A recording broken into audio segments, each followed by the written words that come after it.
그동안 올린 일병 시절 이야기를 주제별 합본으로 올려드립니다. 나의 일병 시절 46번째 이야기. 6번 교육사열 160km 대행군. 16. 최악의 고통 가스 상황. 1981년 6월 19일 금요일 07시. 출발 신호 속에 우리는 산봉우리 위로 떠오르는 새아침 햇살을 보았습니다. 강원도 깊은 산속인지라 태양도 느지막이 떠올랐습니다. 태양과 함께 어김없이 찾아온 불청객이 있었으니 어디선가 밤을 지새운 측정관들이 나타난 것입니다. 우리가 밤새워 행군할 때 편안히 잠자고 나온 그들은 원기가 왕성했고 우리의 앞뒤로 다니며 행군 군기를 점검했습니다. 우리는 주변의 나무와 풀을 뜯어 주간이장을 하였고 행군대오를 정비하였습니다. 중대장은 3소대를 천병소대로 내세워 선두로 보내고 화기소대는 파견 보내지 않고 그대로 본대에 합류하여 주간 행군대형으로 진행하도록 했습니다. 싱그러운 아침바람 속에 밝게 떠오른 태양빛을 받으며 우리는 지난밤의 고통을 잊어버리고 마지막 힘을 모아 목표를 향해 전진하기 시작했습니다. 그런데 잠시 후 중대로부터 전달이 왔습니다. 잠시 후 가스 상황이 있을 예정이니 모두 단단히 준비할 것. 우리들은 갑자기 얼어붙는 듯했습니다.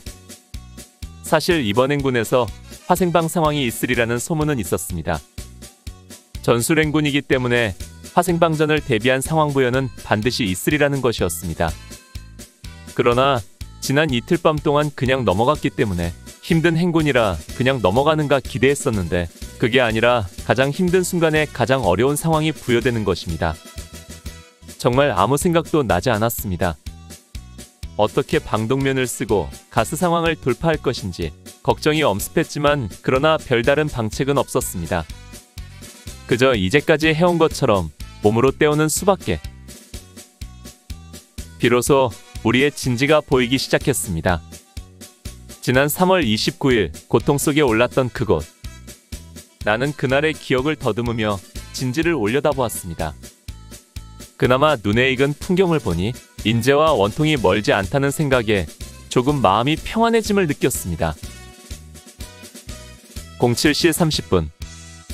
우리와 나란히 따라 흐르던 내린천이 크게 굽이치며 멀어진 나지막한 노루목 고개가 멀찍이 보이는 지점에서 가스 상황이 시작되었습니다. 가스! 무전을 통해 들려온 간단한 이 한마디는 그러나 폭풍과 같은 위력이 있었습니다.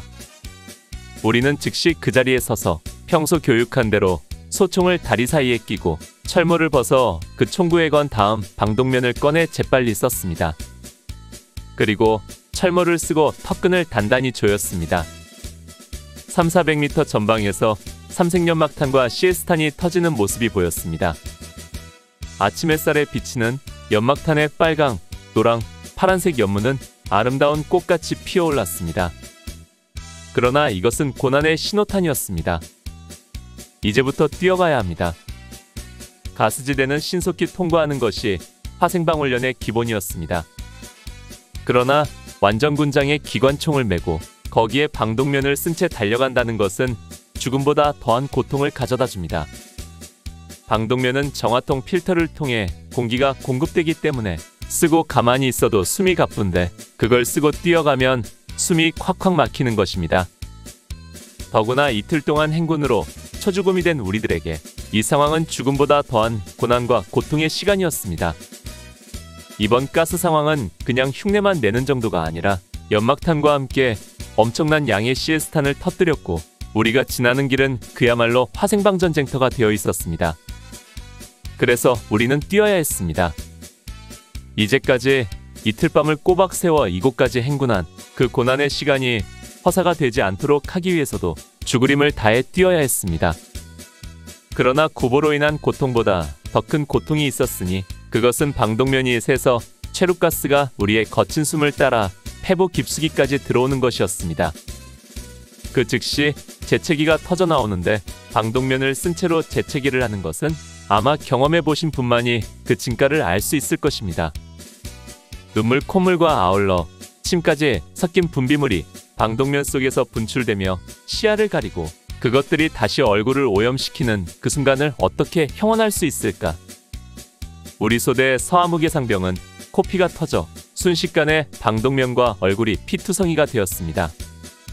그러나 가스 지역을 벗어나기 전까지 서상병을 포함한 우리 모두는 방독면을 벗을 수가 없었습니다. 내린천과 인북천이 만나는 합강 어귀가 나오고 우리는 그 어귀를 돌아서서야 겨우 걸어가도 좋다는 연락이 왔습니다. 그러나 방독면은 벗지 못하게 했습니다.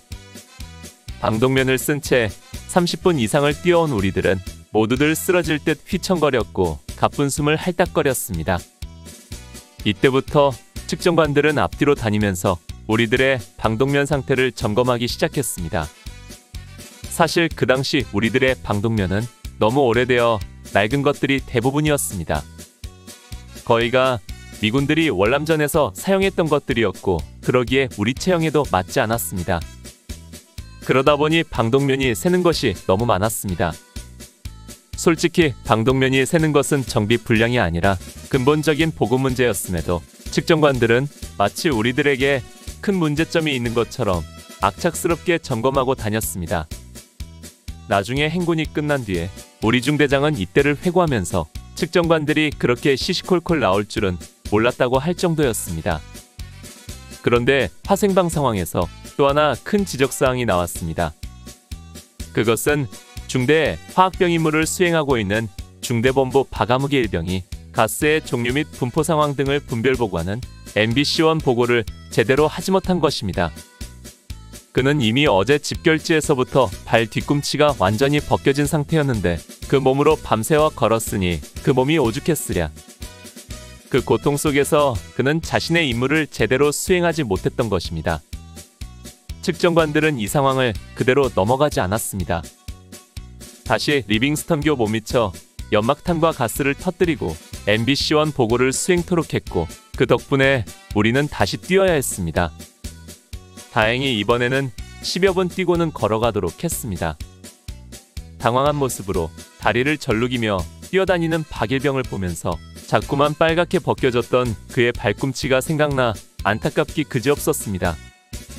17연대 앞에서 리빙스턴교를 건너 을지검문소를 지났습니다. 인제에서 원통을 지나 설악산에 이르는 44번 국도에는 많은 차들과 사람들이 오가고 있었는데 그들은 방독면을 쓰고 절룩이며 걸어가는 우리들을 이상한 눈으로 바라보며 지나쳤습니다. 아마 자신들과는 다른 먼 외계에서 온 사람처럼 생각하는 것 같았습니다. 가스 상황은 끝난 것 같은데 방독면을 벗으라는 전달은 오지 않았습니다. 우리는 따갑게 비쳐드는 6월의 태양 아래 방독면을 쓴 채 또다시 땀으로 목욕을 하며 포장된 도로를 따라 걸었습니다. 을지검문소 앞에는 대대장이 우리를 격려하기 위해 웃는 얼굴로 서 있었습니다. 그러나 나는 그를 보는 순간 방독면을 쓰고 있지 않은 모습이 가장 부러웠습니다. 난생 처음으로 육군 중령이 부러워지는 순간이었습니다. 나의 일병 시절 47번째 이야기. 6번 교육사열 160km 대행군 17. 원통. 6번 교육사열 행군은 이제 막바지에 접어들고 있었습니다. 그 와중에서 화생방 상황은 우리를 마지막 시험하는 최대의 관문이었습니다. 우리 중대원들은 앞전고투하면서도 참으로 놀라운 정신력으로 이 어려운 관문을 잘 통과하고 있었습니다. 7시 30분에 시작된 가스 상황은 쉽사리 해제되지 않았고 우리는 방독면을 착용한 채 피말리는 행군을 1시간 이상 계속하고 있었습니다. 리빙스턴교를 지나고 국도 44호선을 따라 원통을 향해 가는 길은 우리들의 땀과 피로 점철된 고난의 행로였습니다. 그동안 나 역시 꾸준히 잘 걸었습니다. 사수 이상병이 휴가 중이어서 저녁을 앞둔 분대장 박하사와 부사수 최일병과 더불어 기관총과 예비총열 주머니와 삼각대를 나눠매면서 대열에서 처지지 않고 잘 따라붙고 있었습니다. 그런데 방독면을 쓰고 1시간여를 걸으니 배도 고프고 힘도 점점 빠지기 시작했습니다. 어제 저녁밥도 대충 먹은 데다 군장에 사놓았던 빵과 건빵도 이제 다 떨어졌습니다. 물만 계속 마셔 깨끗해진 뱃속은 뒤틀려 오고 있었습니다. 방독면 때문에 숨은 할딱거리고 다리는 힘이 빠져 천근만근 무거웠습니다. 겨우 아스팔트 표면을 끌다시피 발걸음을 옮기고 있었습니다. 부사수인 최일병도 자기 몸이 괴로우니까 기관총을 내게 맡겨놓은 채 교대해줄 생각을 안 하고 있었습니다. 그러다가 어느 순간 나는 발바닥이 따끔한 것을 느끼고 휘청하는 순간 중심을 못 잡고 앞으로 고꾸라지고 말았습니다. 공깃돌만한 작은 돌멩이를 밟은 것이었습니다. 기관총을 목 뒤에 올려놓았으니 영락없이 목이 부러질 찰나 그 순간에 본능적으로 두 손으로 기관총을 받치면서 그대로 무릎을 아스팔트에 깔면서 엎어졌습니다. 기관총은 앞으로 내동댕이 쳐졌고 아무런 방어 없이 무릎은 그대로 아스팔트를 훑었습니다. 양쪽 무릎 부분의 전투복이 아스팔트에 쓸리면서 구멍이 뻥 뚫리고 무릎에는 핏방울이 맺혔습니다. 참으로 황당하고 어이없는 일이었습니다. 다행히 무릎이 바닥에 부딪힌 것이 아니라 쓸리기만 해서 뼈에 이상이 생기지는 않은 것 같았습니다. 모두들 놀라서 달려오고 나보다 더 놀란 부사수 최일병은 기관총을 주워들더니 예비총열 주머니와 함께 짊어졌습니다. 나는 즉시 일어나 뒤를 따라가서 예비총열 주머니를 받아매고 걸었지만 왠지 부끄러운 생각이 들고 또 한편으로는 어쩔 수 없었다는 자의감도 들었습니다. 그런 상황을 겪고서도 휴식 시간도 없이 30여 분을 더 방독면을 쓰고 걸었습니다. 정말 지옥 같은 시간이었습니다. 인북천을 끼고 계속되는 국도를 따라 원통을 향해 6월에 폭사하는 햇빛을 온몸으로 받으며 마지막 한 방울의 땀까지 짜내고 있었습니다. 1시간 반이 지난 9시경 겨우 방독면을 벗으라는 전달이 왔습니다. 방독면을 벗고 맑은 공기를 들이마시니 정말 살 것 같았습니다. 측정관은 본래 가스 상황이 8km였다고 하면서 마치 큰 선심을 베푼 것처럼 말했습니다. 우리가 1시간 반 동안 5, 6km를 왔으니 앞으로도 3, 40분을 더 가야 했다는 말입니다. 참으로 아찔한 말이었습니다.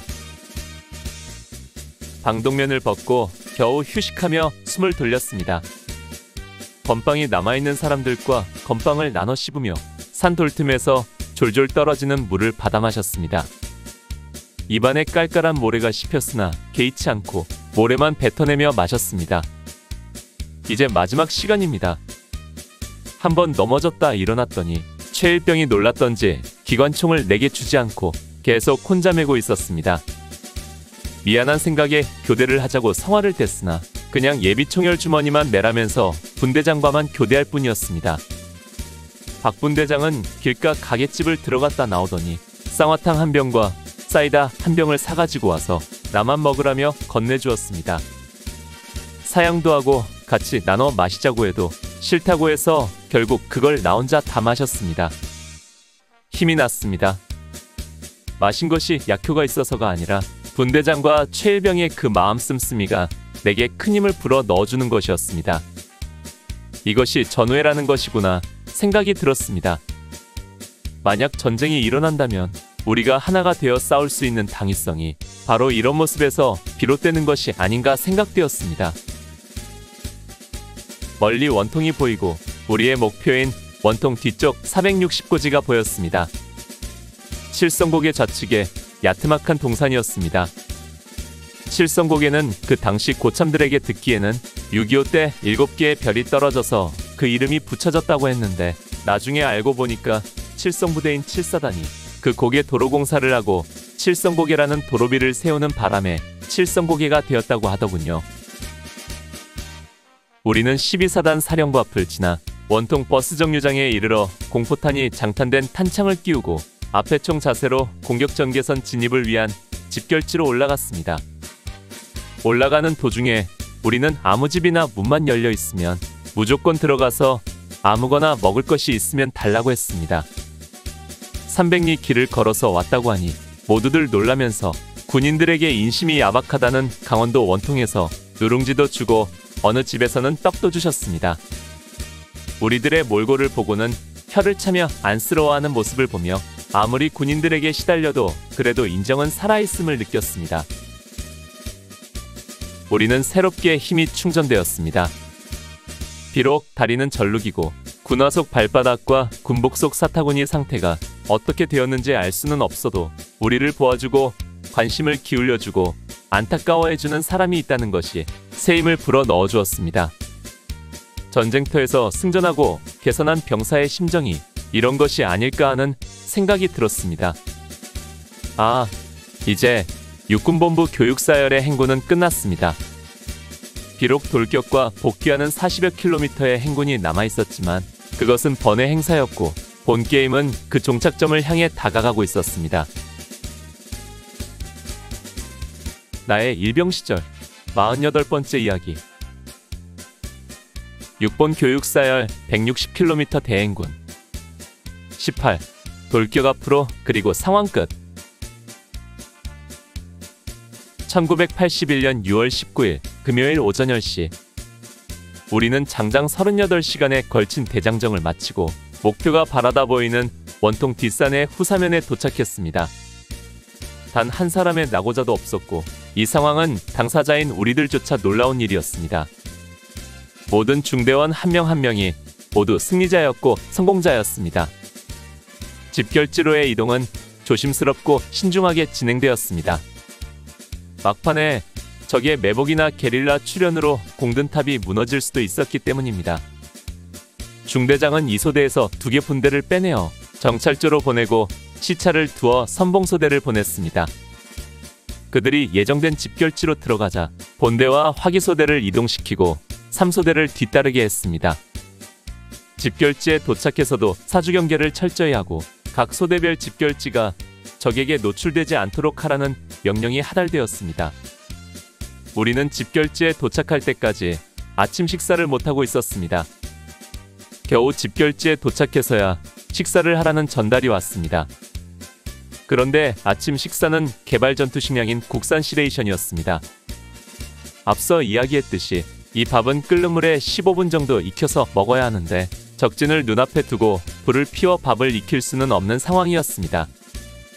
할 수 없이 그냥 밥을 먹는데 설컹설컹한 쌀을 도저히 먹을 수 없어서 봉지밥 2개 중 한 봉지만 먹고 남은 것은 다시 싸서 군장에 넣어 두었습니다.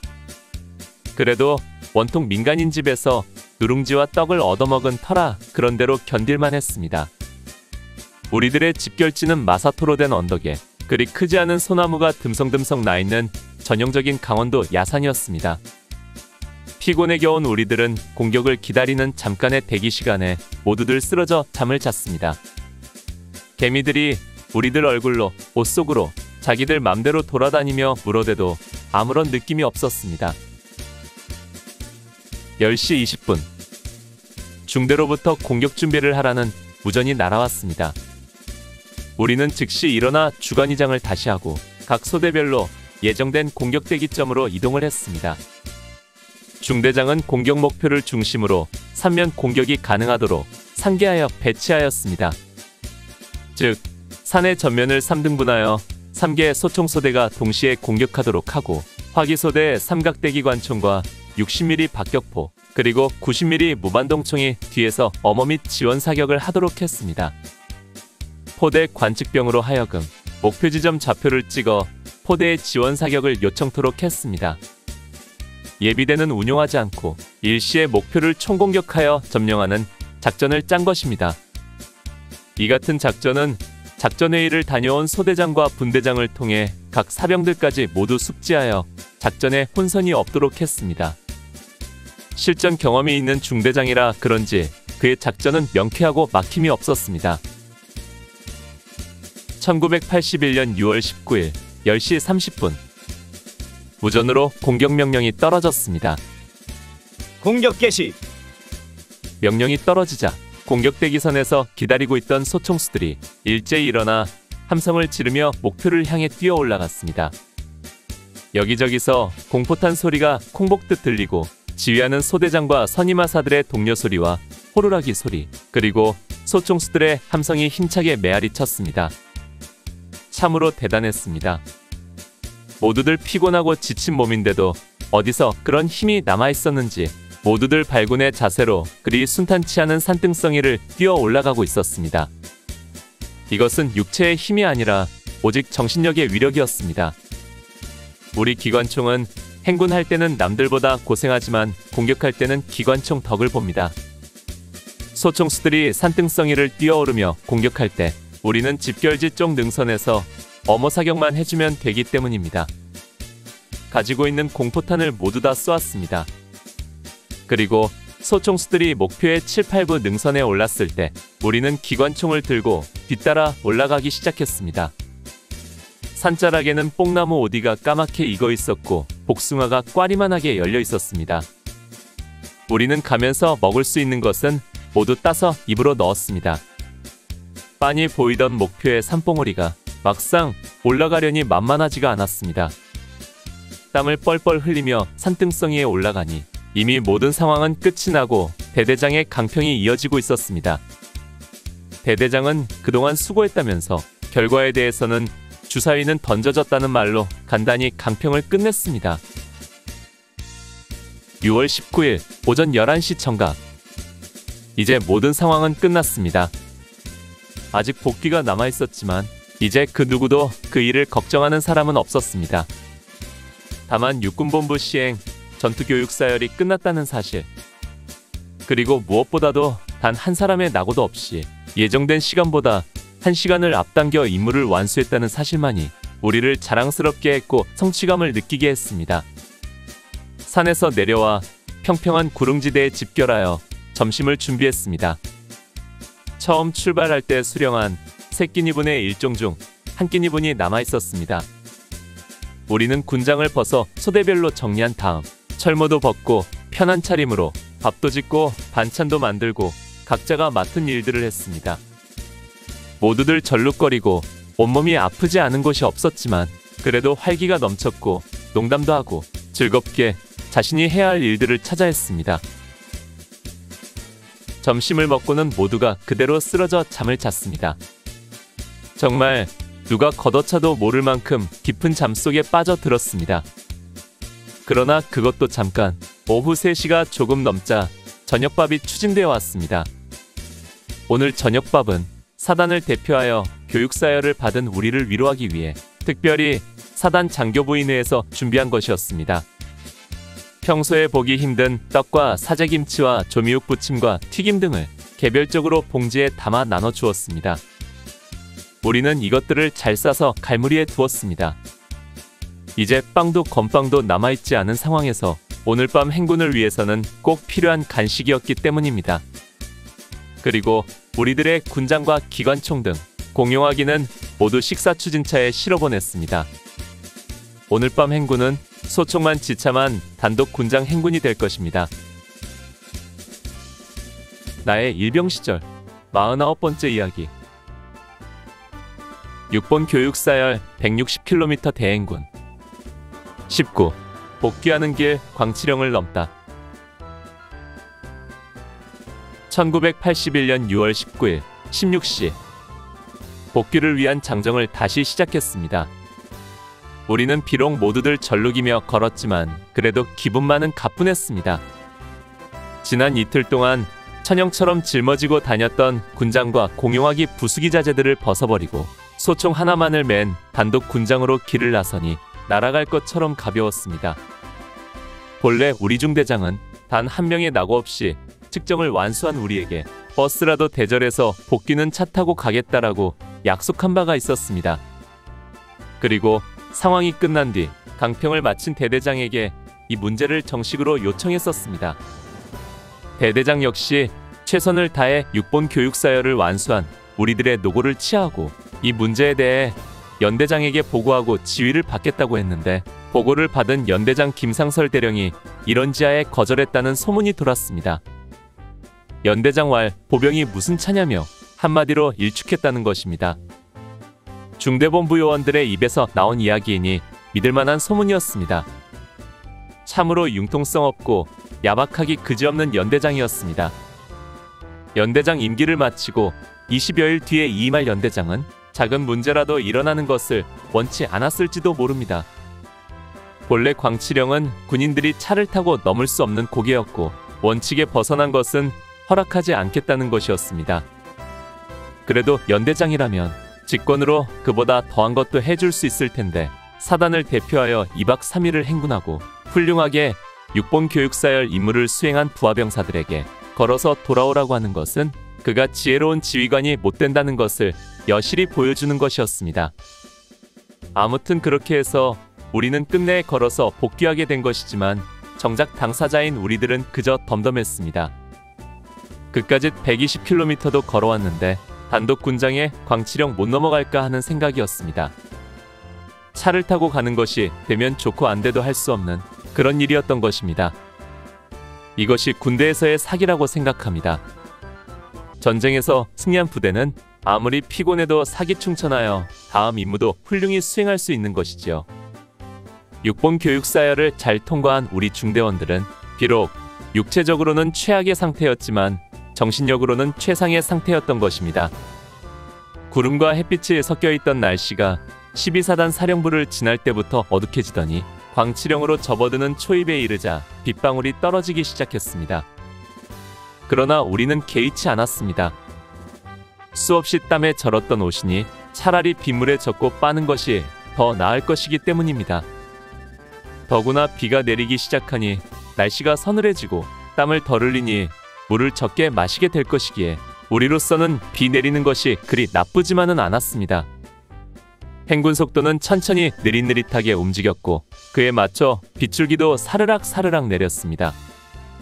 단 한 사람도 절룩이지 않는 사람은 없었습니다. 두 번째 넘어가는 광치령이지만 몇 번 다닌 것처럼 눈에 익었습니다.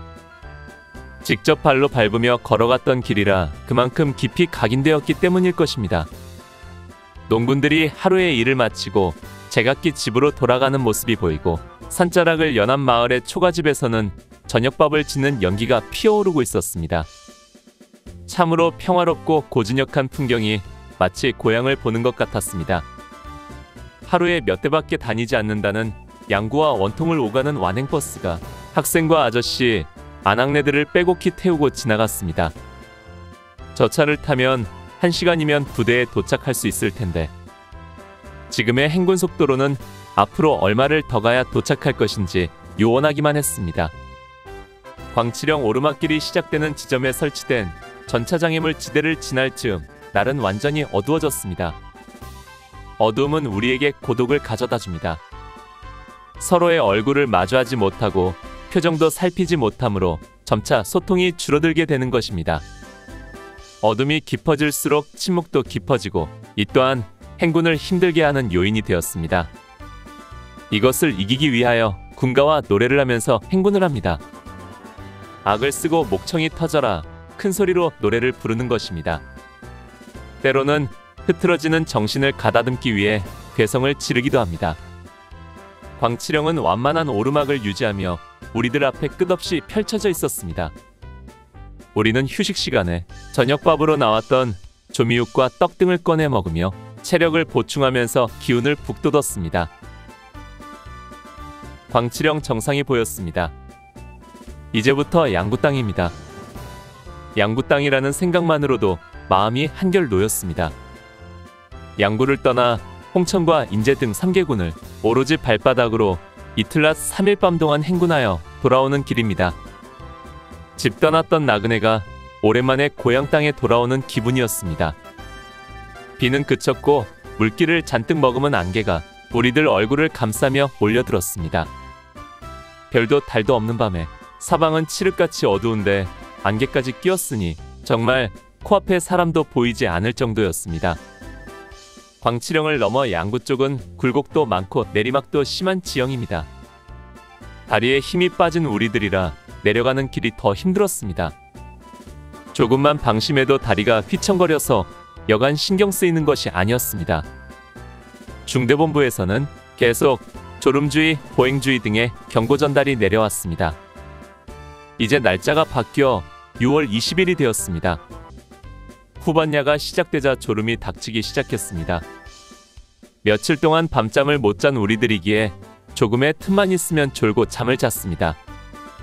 앞서가던 사람이 걸음을 멈추고 우뚝 서 있으면 영락없이 서서 잠을 자는 것이었습니다. 광치령 내리막길 좌측은 수십 미터 이상 되는 절벽입니다. 만약 졸음에 겨워 절벽으로 떨어지면 큰 사고로 이어질 수 있는 조건이었습니다. 그러나 모두들 용케 졸면서도 길 가운데로 들어올 뿐 길 밖으로 나가 떨어지는 사람은 없었습니다. 그래도 만일의 사태를 막기 위해 우리는 졸음을 쫓아야 했고 그 방법으로는 노래를 부르고 소리를 지르는 것 이상은 없었습니다. 소대별로 고참이든 쫄병이든 큰 소리로 노래를 하다 보면 1시간이 어느 사이에 지나가곤 했습니다. 광치령 경사길을 다 내려오니 집들이 띄엄띄엄 보이기 시작했습니다.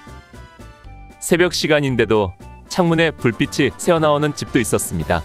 공부하는 학생이라도 있는 집인지 사람이 살고 있는 집이 있다는 것만으로도 우리는 마음이 놓이고 훨씬 든든했습니다. 광치 검문소를 지나며 광치령을 완전히 벗어났습니다. 이제는 다 왔구나 하는 생각이 들면서 마음의 긴장이 자꾸 풀어지는 것을 느꼈습니다. 이제까지 지탱해오던 든든한 기둥 하나가 빠져나간 듯했습니다. 휴식 시간은 자꾸 길어지고 있었습니다. 중대장 역시 피곤하고 졸립기는 우리와 다를 바 없을 것입니다. 휴식 시간이 끝나고 출발 명령이 떨어지면 잠든 소대 전우들을 깨우는 소리가 분별 없이 들리고 분대 전우들을 확인하려고 이름 부르는 소리가 메아리 쳤습니다. 31연대를 지나고 용화 삼거리를 지났습니다. 양구 방송국 송신탑의 빨간 불빛을 바라보면서 모두들 다 왔다. 힘내자. 를 외쳤습니다.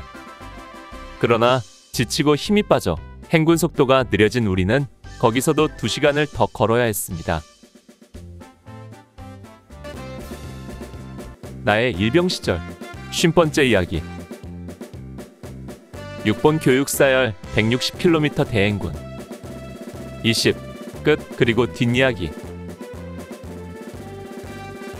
1981년 6월 20일 토요일 새벽 04시 우리는 마침내 자대에 도착하여 연병장에 집합했습니다. 원통에서 출발한 지 12시간 만에 그리고 17일 밤 8시에 자대를 출발한 지 만 56시간 만에 160여 킬로미터의 대장정을 끝내고 출발했던 그곳에 다시 도착한 것입니다. 그러나 우리들을 맞아주는 사람은 아무도 없었습니다.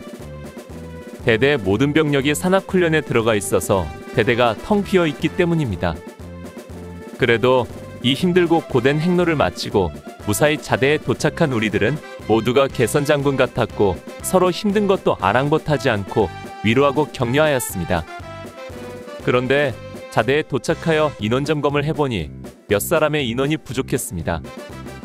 3소대 김아무개 상병의 한 명은 다리가 아파서 거의 복귀 행군을 못할 정도였습니다. 처음에는 다른 동료들이 부축하고 잡아끌며 걸었지만 계속 그렇게 할 수는 없었고 그들은 자꾸만 처졌습니다.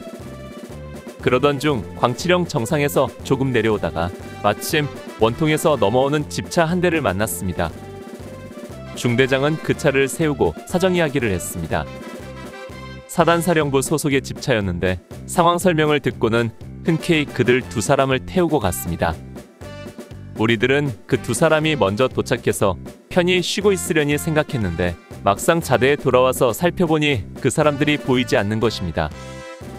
또 1소대의 이아무개 상병의 한 명도 자대 복귀하여 인원 점검을 해보니 언제 어떻게 없어졌는지 아무도 모르게 행방불명이었습니다. 참으로 귀신이 곡할 노릇이었습니다. 어제 저녁 원통에서 같이 출발했고 같은 소대원들도 분명 끝까지 같이 온 것 같다는데 사람은 없는 것이었습니다. 중대장과 모든 중대원들이 걱정했지만 그렇다고 지금 우리들이 그들을 찾으러 나갈 수는 없었습니다. 모두들 힘들고 지쳐 금방이라도 쓰러질 것 같은데 어떻게 다시 나갈 수 있으리요. 그렇다고 대대에 다른 병력이 있는 것도 아니라서 어찌할 도리가 없어 아침 날이 밝을 때까지 기다려보고 조치하기로 했습니다. 실종된 사람들이 모두 상병들이었고 몸의 상태로 봐서 결코 탈영을 한 것은 아니고 무슨 사연이 있으리라 생각하고 다만 사고나 없기를 바랄 뿐이었습니다. 우리는 연병장에 모여서 중대장으로부터 간단한 훈시를 듣고 밤하늘을 향해 목청이 터져라 함성을 질렀습니다. 이 함성은 그 힘든 고난의 행로를 이기고 무사 복귀한 우리 자신에 대한 환호의 소리였습니다. 그리고는 즉시 네모반 안으로 들어가서 총기 거치대에 총기를 거치시킨 다음 그대로 매트리스를 깔고 잠을 자기 시작했습니다. 발바닥이 어떻게 되었는지, 사타구니가 어찌 되었는지 신경 쓸 여유도 없었습니다. 그냥 자리에 눕자마자 곧 깊은 잠에 빠져들었습니다. 소대 출입문을 안에서 잠그고 불침번 근무도 없이 모두가 죽음보다 더 깊은 잠을 잤습니다. 아침 식사도 밥통으로 타다가 네모반에서 나눠 먹었습니다. 그리고 오전 내내 취침, 또 점심을 먹었습니다. 점심때가 되어서야 겨우 정신을 차리고 밖으로 나가 실종된 사람들의 소식을 들을 수 있었습니다. 집차를 타고 갔던 3소대의 김상병의 한 명은 집차를 타고 오다가 구암리 마을 앞에서 하차를 했답니다. 당백간판에서 자대까지는 거리가 1km가 넘었기에 지치고 다리 아픈 두 사람이 걸어 들어오기에 만만치 않은 거리였습니다. 천천히 부대로 걸어 들어오다가 졸리기도 하고 힘도 들어 길 옆 민갑 바깥턱 간의 집더미 위에 올라가서 본대가 오기까지 기다린다는 것이 그대로 잠이 들었다는 것입니다. 업어가도 모를 만큼 깊이 잠들었던 그들은 날이 밝아 다른 중대 인사계가 출근길에 발견하고는 깨워서 자초지종 이야기를 듣고 데려왔습니다. 1소대 이상병의 한 명은 남면 소재지인 용아리에서 자대 도착 전 두 번째 휴식 시간에 어느 골목길로 살짝 들어간 곳에서 휴식하다가 깜빡 잠이 들었는데 그 잠이 깊어져서 본대가 출발한 것도 몰랐다는 것입니다. 모두가 정신없는 상황에서 그 두 사람이 떨어진 줄도 모르고 그대로 자대 복귀를 한 것입니다. 본대가 떠난 줄도 모르고 어느 집 대문 앞에서 쿨쿨 잠을 자던 두 사람. 마침 그 지역을 순찰 중이던 남면지서 경찰이 발견하고는 그들을 깨워 지서로 데리고 돌아와 부대로 연락하는 바람에 찾아올 수 있었다는 것입니다. 참으로 무서운 졸음이었습니다. 아스팔트길이 그대로 쿠션 좋은 침대 같았고 그대로 잠들면 행복한 꿈이라도 꿀 것 같은 마음이었습니다. 한편 이 졸음은 육체의 고통도 있게 해주었습니다. 졸음에 마비된 육체는 물집이 터져 피범벅이 된 발바닥의 고통도 허벅지의 쓰라림도 전혀 느낄 수 없게 만들었던 것입니다. 육본 교육 사열을 단 한 명의 낙오자도 없이 거의 완벽하게 수행한 우리에게 남은 것은 오직 휴식과 취침이었습니다. 자대에 도착한 20일은 새벽부터 거의 그 다음날 새벽까지 24시간을 먹는 시간을 제외하고는 잠만 잤습니다. 21일 일요일에도 교회 신자 몇 사람만 종교 행사를 다녀오고 남은 사람들은 자유롭게 잠을 잤습니다. 오후에도 취침, 밤에는 불새라는 영화를 보고 19시부터 또 잤습니다. 그렇게 자고 또 자도 잠이 온다는 것이 신기할 정도였습니다. 6월 22일 월요일 03시에 기상하여 산악훈련장으로 떠날 준비를 했습니다. 준비라고 해봐야 그대로 꾸려진 채 있는 군장을 메고 장비를 챙기면 끝. 아직도 절룩이는 다리를 끌며 04시에 출발하여 산악훈련장으로 향했습니다. 몸은 괴로웠지만 지난 16일 밤 교육사열을 앞두고 자대로 돌아올 때와는 사뭇 다른 기분이었고 마음은 상쾌했습니다. 산악훈련장에 도착하여 행장을 풀고는 그날은 하루 종일 훈련 후 정비로 휴식을 하고 또 사단장이 주고 간 격려금으로 소주 회식을 했습니다. 출발 전 회식 때 줄바따에 악몽이 있는 우리들은 내심 불안했지만 모두들 고생을 하고 난 뒤라 그런지 화기애애한 가운데 회식을 마쳤습니다. 화요일 오후에 대대장의 정신교육이 있었는데 우리 중대는 침이 마르도록 칭찬을 들었습니다. 육군본부 측정관들이 우리들 교육사열을 마치고 대대장에게 마지막으로 하고 간 말은 이렇게 지독한 부대는 처음 보았다. 모든 것이 최고다. 였다고 합니다. 이후의 산악훈련도 우리는 모두 열애되고 무자비한 휴식이 계속되었습니다. 우리는 산에 들어가 더덕을 캐먹으며 주간방어를 했고 텐트에서 자면서 야간 공격을 했습니다. 1981년 6월 26일 금요일 03시 30분 기상. 군장을 꾸리고 전장 정리를 한 다음 우리는 100km 행군을 떠나는 다른 중대를 배웅하고는 그대로 자대에 복귀했습니다. 후에 우리의 육본 교육사열에 대하여 육군본부 회보에 평가가 실렸습니다. 모든 항목에서 우리는 최고의 평가를 받았고 칭찬일색이었습니다. 다른 부대도 우리들처럼 해야 한다는 것이 최종 결론이었습니다. 들리는 소문으로는 공수부대도 우리와 같은 조건의 평가를 받았는데 7명이 낙오했다는 이야기가 들렸습니다. 일주일에 천리 행군을 한다는 그들도 우리처럼 쉬지 않고 하는 무박속보 행군에는 취약한 면이 있었던 것입니다. 또 한 가지, 우리가 육본교육사열에서 좋은 평가를 받은 결과 중대장이 임기보다 빨리 영전되었다는 겁니다. 본래 중대장의 기본 근무기간은 18개월 정도였는데 김철곤 중대장은 1981년 2월에 부임하여 12개월 만인 1982년 2월에 춘천 2군단 군수과로 전출을 간 것입니다. 나중에 알고 보니까 군수과는 모든 지휘관들이 선망하는 보직이라고 하더군요. 이렇듯 숱한 이야기와 사연을 남긴 6본 교육사열 행군은 이것으로 대단원의 막을 내렸습니다. 오늘 추억여행에 함께 해주셔서 감사합니다. 다음 이야기를 기대해 주시고 구독과 좋아요 부탁드립니다. 항백